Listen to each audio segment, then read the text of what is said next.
just a normal life I had growing up. We weren't rich and we weren't poor, but we had enough. Never tell a lie, never steal a dime, and that's understood. Daddy raised us by a code in the hollow, buried deep down back in the woods.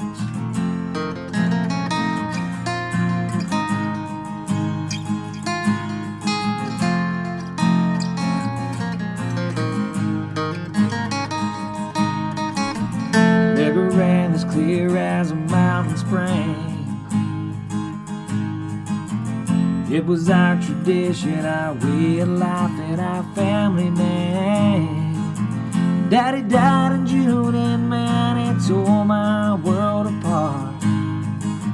But I carry that man in his old-fashioned ways down deep in my heart. I'm living proof God's got more for me, and I'm living proof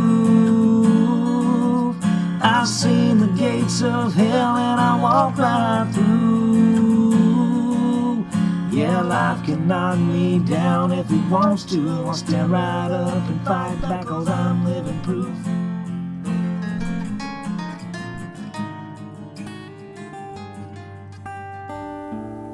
Hooch, branch water, bush whiskey, corn liquor, hillbilly pop, Mountain Dew, even white lightning, whatever you call it, moonshine is sure to be at the top of the list when it comes to the Appalachian culture.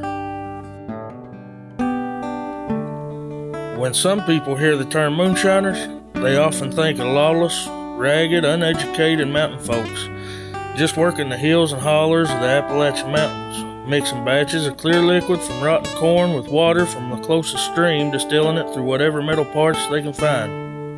What has often been reported about this lifestyle is a whole bunch of fighting for pride, territory, and the right to make the best doggone moonshine around.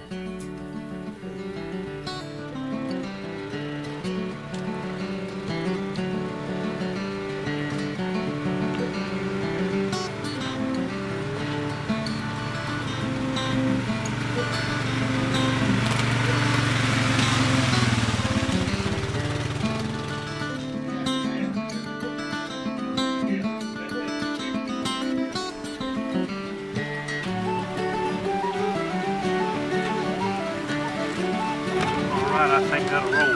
Let's see what happens.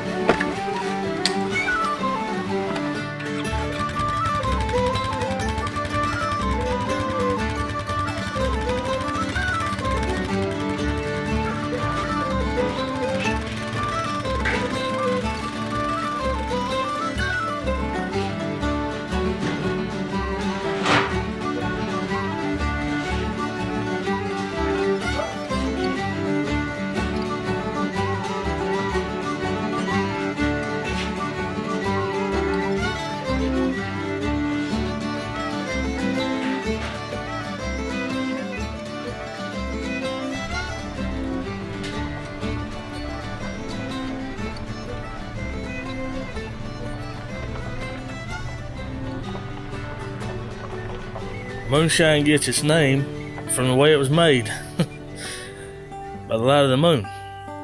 The Alcohol and Tobacco Tax and Trade Bureau, otherwise known as the bad guys, defined moonshine, and I quote, as illicit distilled spirits that are manufactured to avoid payment of the distilled spirits excise tax. In other words, if you ain't paying taxes on it, the government says it's illegal. For this reason, ever since craft came to America, likely from Northern Ireland, most shiners worked under the moon to get their product made. Now some say when moonshine first came to these parts, you could stand in the valleys and see hundreds of still sites glowing in the mountainsides.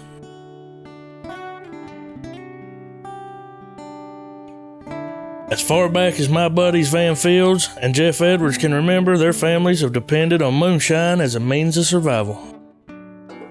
My great-grandfather was Henry Fields, and I'd say he started out shining at an early age, maybe around 1912, 1913, around that, and leads on into the 20s. Right before Prohibition started. And I guess maybe in his prime time, Prohibition hit, and that just led to a big boom for people that had to live that way or survive or feed their family. How I got into moonshining, I was young. I actually had a neighbor there at the house, and nobody knew he moonshined, but he had a still set behind the creek, and this was right there in the middle of Alpharetta. The guy stayed drunk all the time, so he actually pulled me back there to kind of watch his stuff. I never told Dad about it because Dad would have gotten mad, but that's how really I got into it. Matter of fact, when he left Alpharetta, he gave me a still. That was my first still. Of course, our family was involved in it. Some of the family was involved in it. You know, they were more or less the outlaws and stuff, but several different things.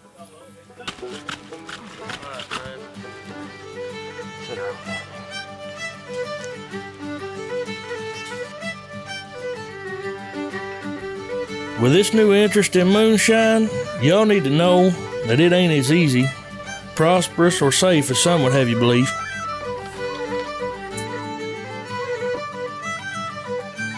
Oftentimes, when it comes to moonshine, the law adds a little excitement to the process. There's been times to where it's been very close when we were making whiskey. Me, my grandfather, my dad. Back before my time, before I was born, I can remember stories of my grandfather serving time in Tallahassee prison. They were also busted in 1981. The local sheriff come down, and I'd say it was about an hour and a half raid. They busted a still. Not busted. Busted means the law has done caught you. That's what busted means to me. The law got lost. They couldn't find their way out. Daddy had to show them how to get back through the woods, back to their cars. I think one lost a .38 or a pistol or some sort. Another deputy lost a pair of handcuffs. We had to go back and get them. We actually turned them back into the sheriff's department. It was like a scene out of the Dukes of Hazzard.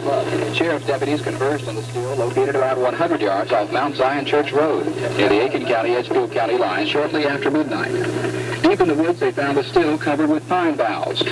Underneath the foliage was more than 350 gallons of fermenting corn mash, connected to a solid copper still which was heated by natural gas. Sheriff Ralph Gunnell said the still was one of the finest he'd ever seen. After part of the still was destroyed by deputies, they returned back to the main road where they searched the yard of 31-year-old Charles Fields. In that yard, they found a water pipe connecting the house with the still. Under his father's home, investigators found parts of another inoperative still. In a metal building, 58 plastic 1-gallon jugs of moonshine was discovered, along with 12 100-pound bags of refined sugar. Fields has been charged with operating an illegal whiskey still and for possessing non-tax-paid liquor. From deep down in Aiken County, Richard Howard, Channel 6 News. Well, actually, the major run-in, what caused me to melt a 30-gallon still down, happened in early 90s. Actually, the guy is one of my friends now, so I mean, he's retired. So, but really, he just they were after me, and I knew it. I mean, the guy, they actually come in a Waffle House and spoke to me. I said, "Jeff, we know what you're doing. We're watching all this other kind of. What are you doing down there in the woods?" I'm like, "I'm just stirring the pot." So I knew they was after me. So they come running in on me, which I knew I expected. They come down there. I was doing exactly what I told them I was doing. I had a pot of gumbo on the burner, off from a bowl. Only thing I did was make them mad. It made it worse. So I quit for a while. After that, I ran into him in a gun store, and he bumped into me, and I'm like, "You're still looking for me?" He goes, "I'm retired now." I said, "Why was you after me so heavy?" Because the guy that bought a couple of gallons from me had got stopped, and he turned me in, and I asked him, I said, "Well, I guess y'all poured that out, didn't he?" He goes, "Hell no, we drank it." So, I mean, it's pretty good. I'm like, "Well, glad you enjoyed it." This here's crossover pipe. This is what some moonshiners call a crossover. This hooks up to your cooling drums. And we're going to hook it up. That way we can line up the cooling drums.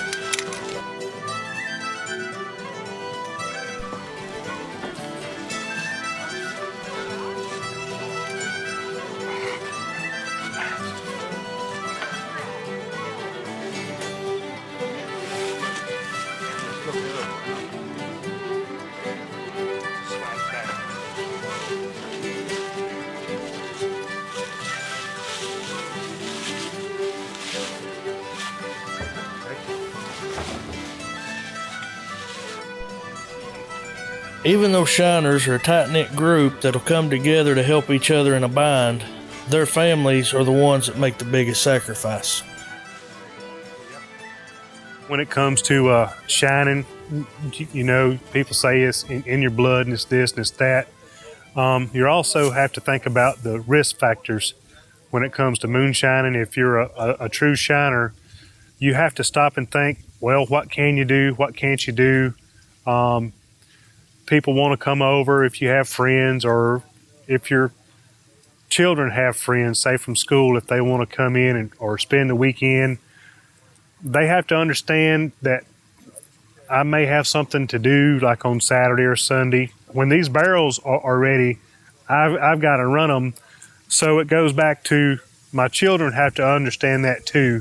And they've sacrificed a whole lot, saying, can so-and-so come over?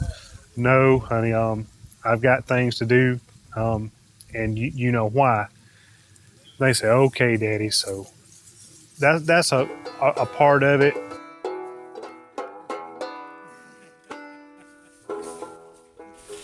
That's what happens in the woods. You don't never know. You try to expect the unexpected. My walking stick's got a perfect head to it right here. I just got to whittle off just a piece of it, and it's in. Oh, you got a piece? I'm just going to figure out how to break off the head of my walking stick. Some of it's harder than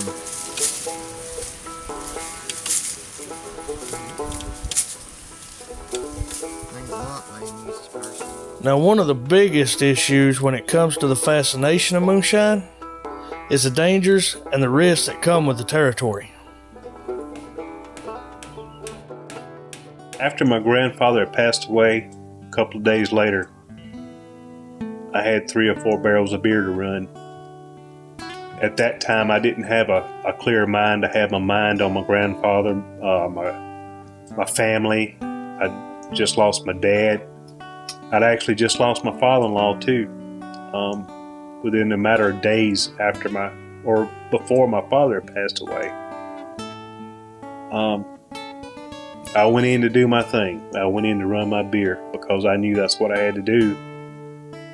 I pumped in, fired up, had everything running good. I'd say 45 minutes to an hour passed, and I was sitting down. I was watching the money pot, as my grandfather would say. Had a lot of things on my mind, thinking about everything and what had happened. And I picked up my bucket, which was a 2-gallon bucket. I would catch them in 2-gallon buckets to dump into my catch tub.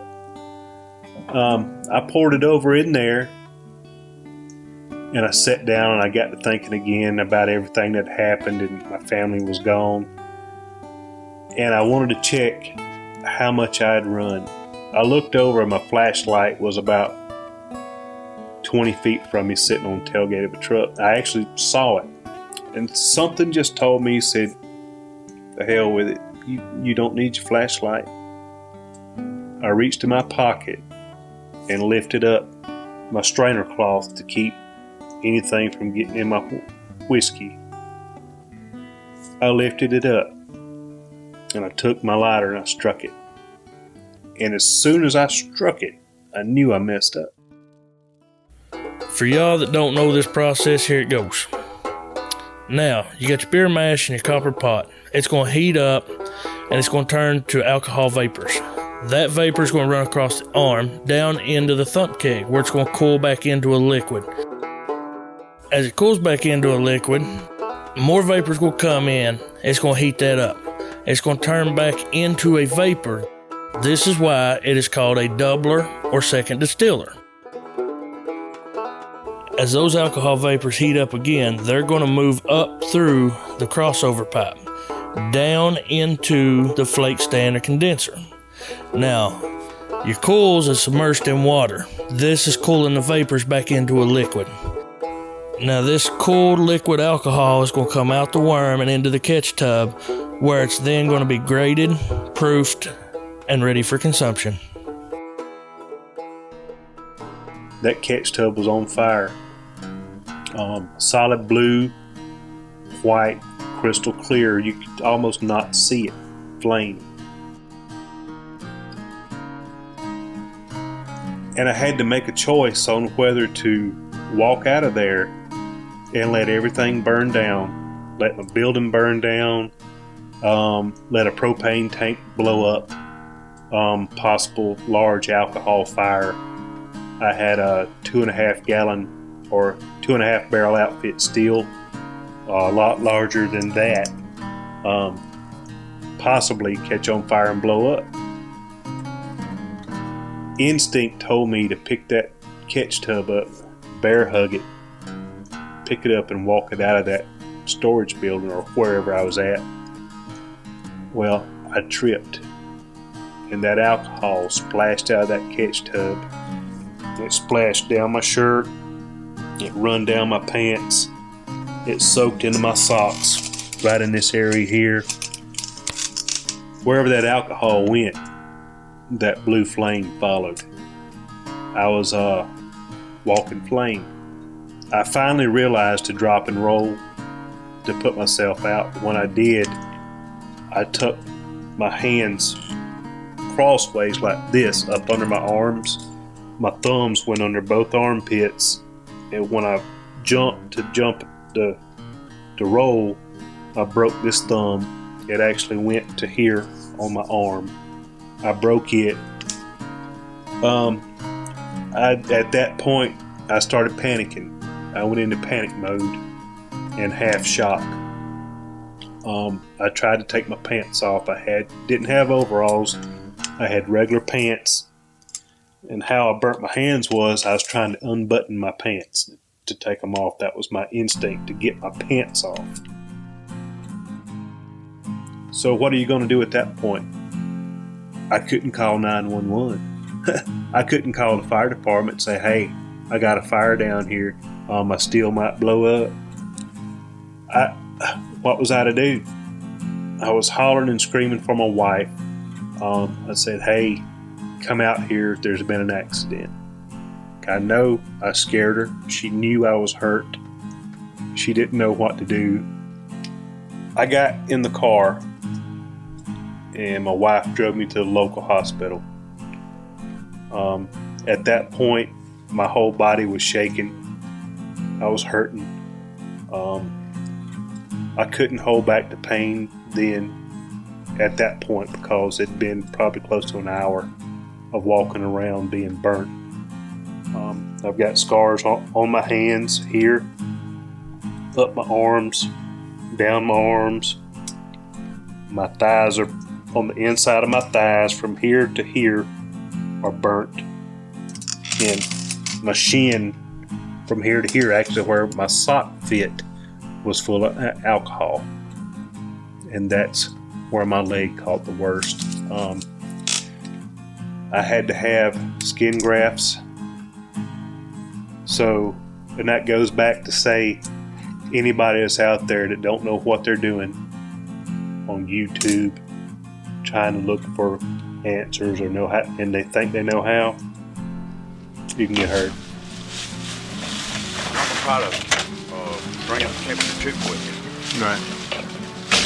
Try to run it slow. So we'll bring it up slow, and we'll see what happens. I'm charging the thump. I'm loading up the thump keg up with some apple backings, and that's going to help us on the long run. I may pull some out of the steel too to bring the level up a little bit.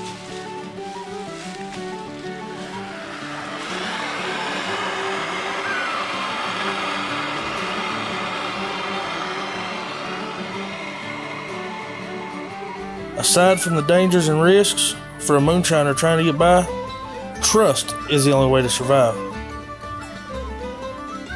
Now this trust is from the moonshiner's code, but sometimes the trust ain't there, code's broke, and that trust you ain't getting back.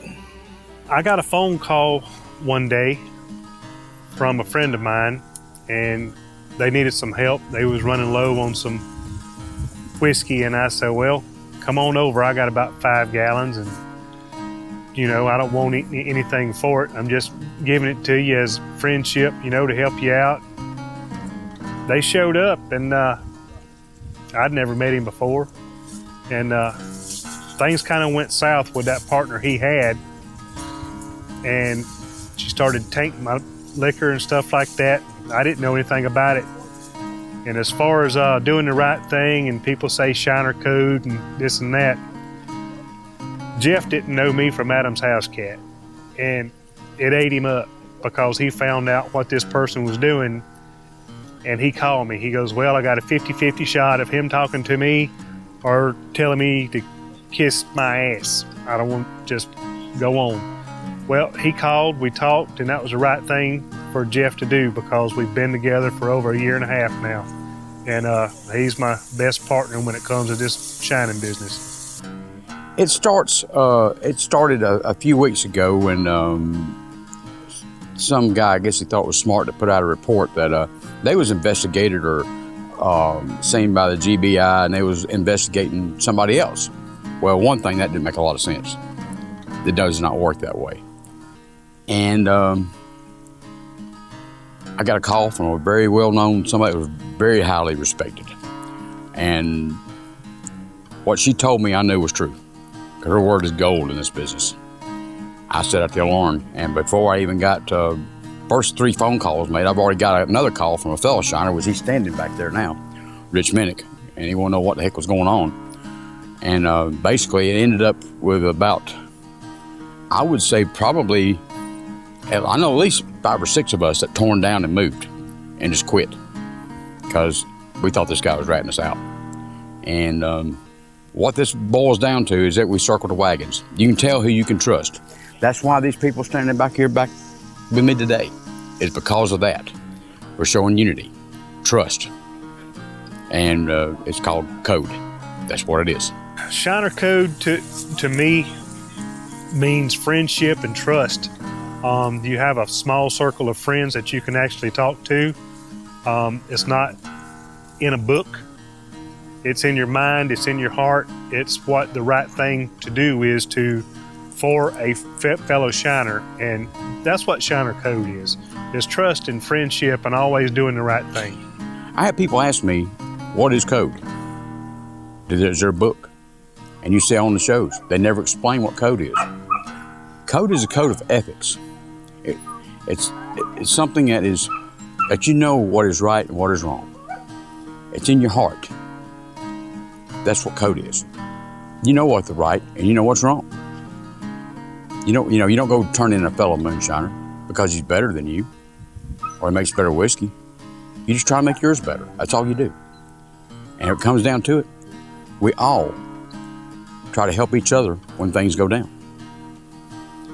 That's basically what code is. It's a code of ethics, understanding, and care for one another, even though you may not always agree. But when it gets tough, you circle the wagons.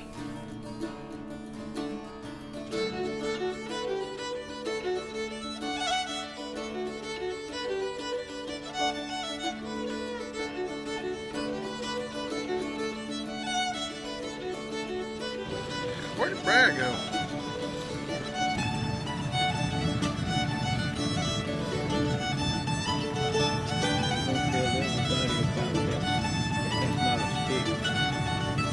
Yeah, this is not a coon pecker.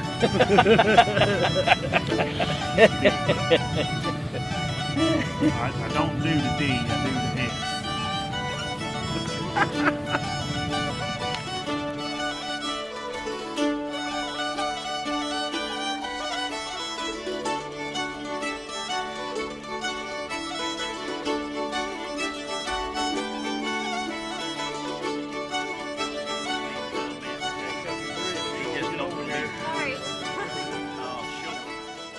to go a little bit further,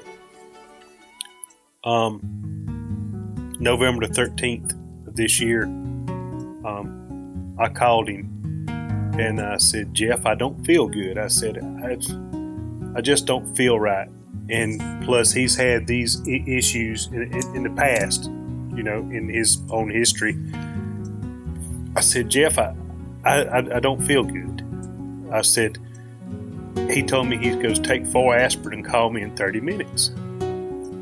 I took 4 aspirin and I called him back a half hour. I said, I actually feel a little bit better. I can walk twice as far and I'm not as much out of breath as I was earlier. He said, get to the hospital. He said, go right now. I give him credit for saving my life because I had a heart attack the day after. I had a massive heart attack at 2 a.m. in the morning, and if I hadn't listened to what he told me, I wouldn't be here telling this story today. Well, and that's the kind of friends that we are and will always will be. yeah.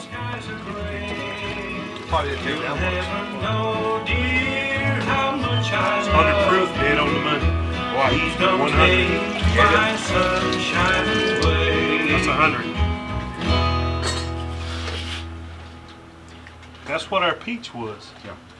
Our peach was dead on 100. Jeff and Van are tighter than strings on a banjo. From the ups, the downs, the ins, the outs that brought them together, the future couldn't look any brighter for these two. After all this happened, all the fraud and everything, I was getting ready to quit. Just hang it up. And then me and Van got to talking.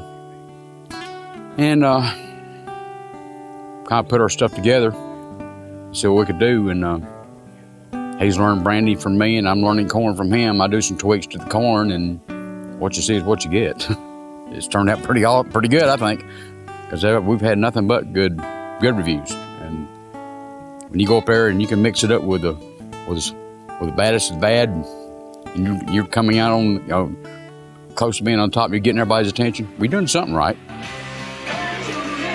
Shiner Circle. There you go.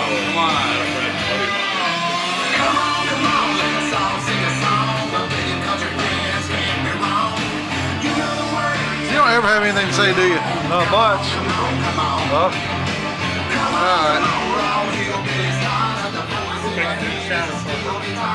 Hey, what you doing? Do I start yet? You don't have to start yet. Just act like you're drinking the sip. I gotta act like I'm drinking it. I can't act like I'm drinking it. I gotta drink it.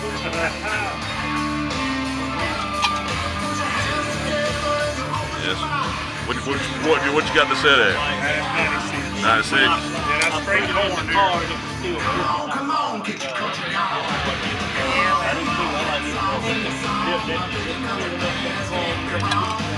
That's good. That is good. We're doing the Shiner Circle. Again? We're doing the Shiner Circle a little bit of background music. Oh, I'm sorry. I didn't know you were waiting to hold. What is that? Which corn? What's this corn? Yeah, corn. Yeah, that's corn. That's what I had one. That's mine and yo. That's 96 there. But I like the older ones, but Matthew's though. That's our 7 grain. Yeah, that's Pretty good. good, ain't it?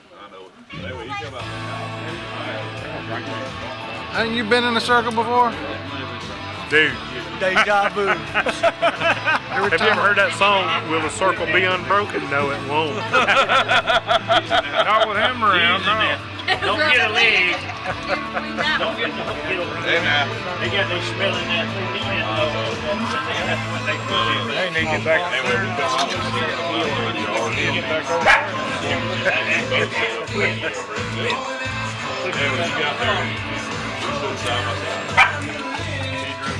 I could probably go a little bit longer on my bolts. What's your lane? I'd say yours is pretty. Is it?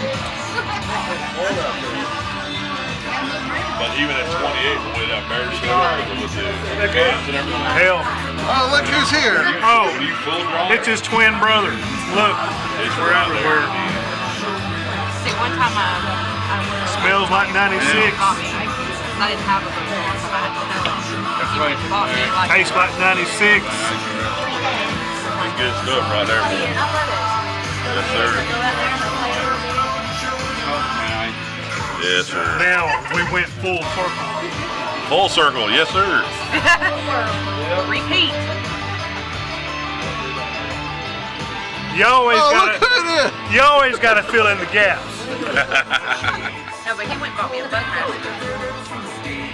So I went and I got think me this is straight 96 again. But when I threw that Budweiser. Which one's this? Same jar. Same jar. Everybody, I'm Scottish. You're in line next. Oh, look who it Oh, is. look, here I am again. Hey, I think this is 96. I think it is. What do you think, Johnny? I'm trying to just where I live. I don't know if it's where I live or what. I mean, nobody wants to know.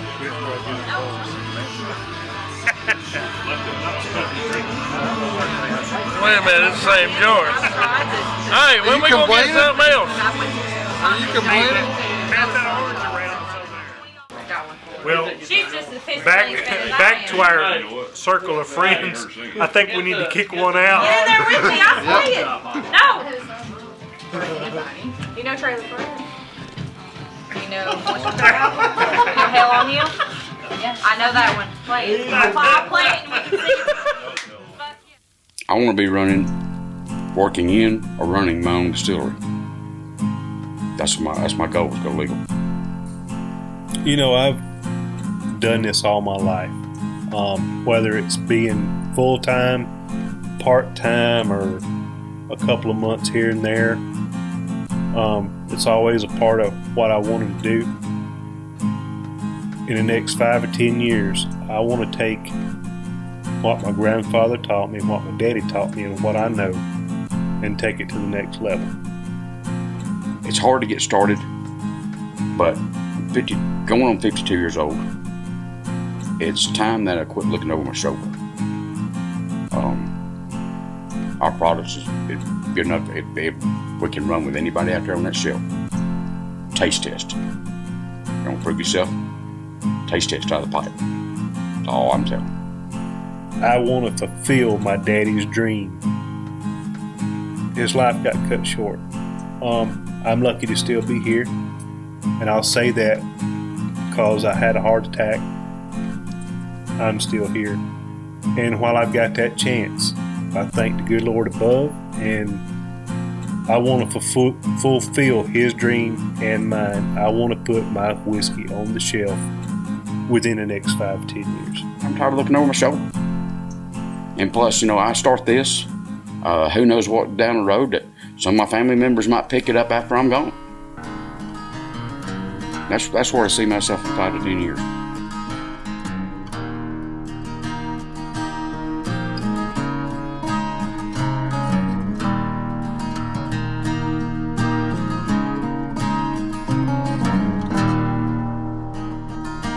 Pictures are black and white, ain't real clear. You can see the passion in her eyes, and happiness and the fear. Big Daddy was a hard-nosed man, ran liquor till the day he died. I still get chills when I hear a country boy can't survive.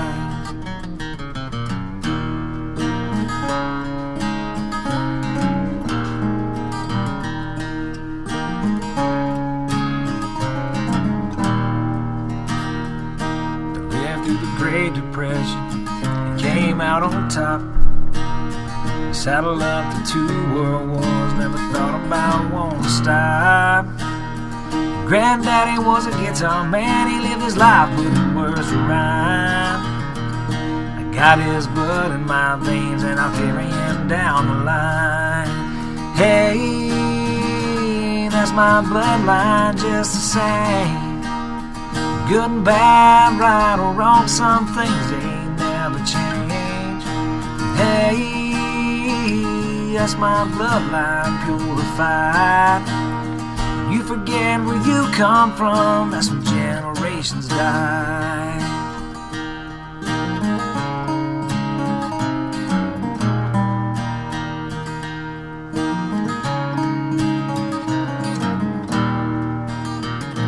Overalls and old turn plows and a faded cotton dress. flooded old herd roads and a southern Sunday best.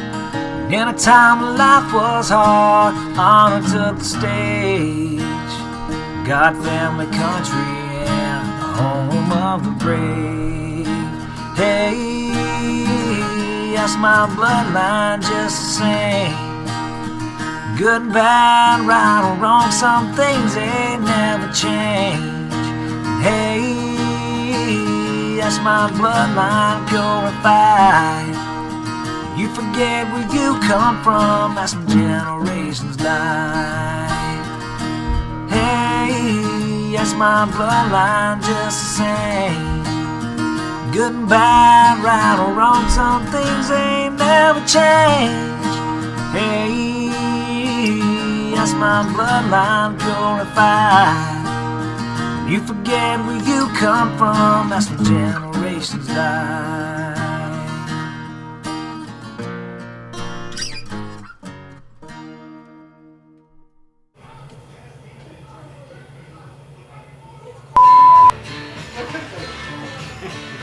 There you go. Nobody know who you are. Ric You Flair. gonna dress like that if they're still, I'm not gonna be. Ric Flair was shitting his pants right now. What are you gonna call you, the Rump Ranger? The rump rover. Yeah, Rump Ranger. Rainbow's what it's called.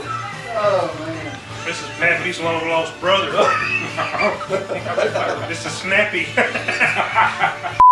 Taking this shit off, man. This shit here can wind up on YouTube. Yeah, it You worried about your figures. So Dr. Edwards. All right. There's nothing easy about moonshine.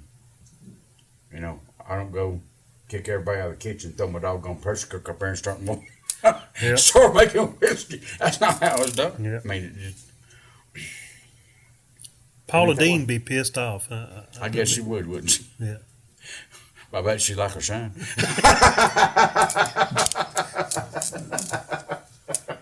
All right. There ain't no butter in it though. Dadgum, you disappointed. I think I'll buy Let's you. cut right there.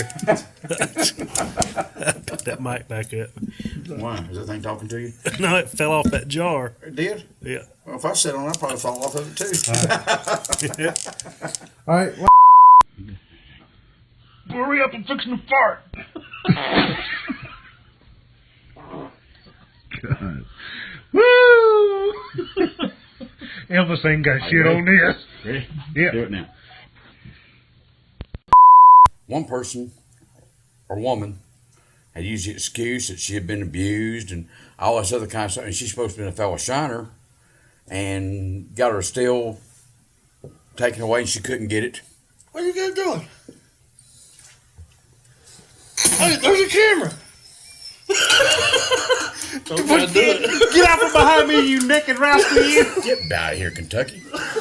I'm sorry, guys. You supposed to be running for president. I thought this was my campaign shoot. Somebody gave him too much fried turkey. This ain't Ohio. This is North Carolina. I'm sorry. Wrong state. I was wondering what he was doing back there with that wig. You can't. I thought he had a skunk on his head. I thought he had a skunk on his chest. Anyway.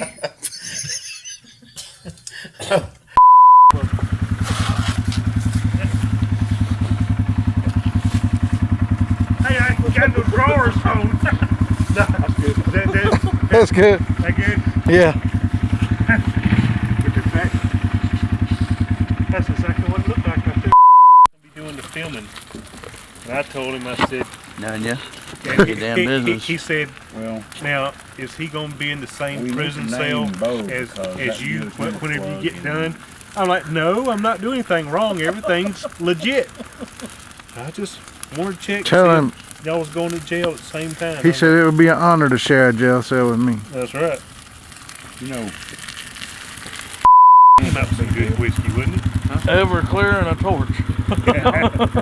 That's sugar shine. I know what it was. Yeah. kids, this is what Everclear does to your insides. Yes. You drink real moonshine. You know what? Yeah. That's pretty Damn damn right. bad. When our sugar shine, our cheap stuff blurs blue. Yeah. When the stuff we don't even bottle burns blue, then it's pretty good. Yeah. What do you think of that cabbage? What's this in here? What do you? It's gonna stay the same. And I'm gonna put a new trailer in there. Yeah. I'll build a house. One or two. I'll build a house. Right now, I'm waiting for the distillery and stuff to get going. That'd be a pretty good ending to the film right there. Yeah. Yeah, have that as the ending.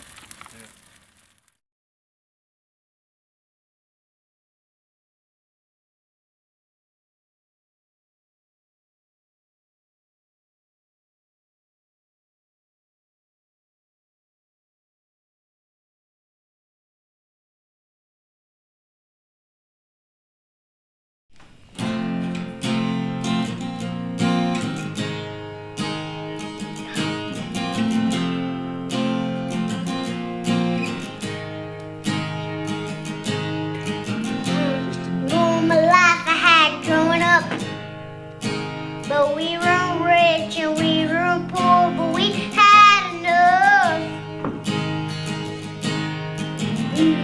Time down to see the down in that summer stood.